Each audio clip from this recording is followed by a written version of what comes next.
Hi, in this video we're going to show you how to remove the Security tab when looking at the properties of a file or folder in File Explorer in Windows. So normally you could right-click on a file or folder, go to Properties, then you have the Security tab that tells you all the permissions for that specific file or folder, and then you can edit them from there, assuming you have the rights to do so. But if you want this not to be shown, there's an easy way to get rid of it. Alright, so we're going to be doing a simple registry edit for this. So I have two files, one to remove the security tab and then one to add it back if you change your mind.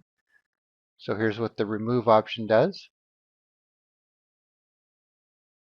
and here's what the option does to add it back. Okay, so I'm going to start by double clicking on the remove security tab registry file, clicking on run, saying yes to the UAC prompt, yes to adding to the registry, and then OK. Now when I go to this folder, go to properties, you can see I don't have a security tab anymore. Then if you want to add it back, just do the same thing to the Add Security tab registry file.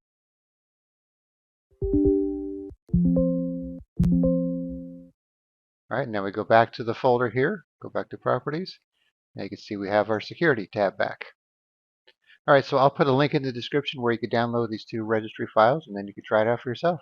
All right, thanks for watching, and be sure to subscribe.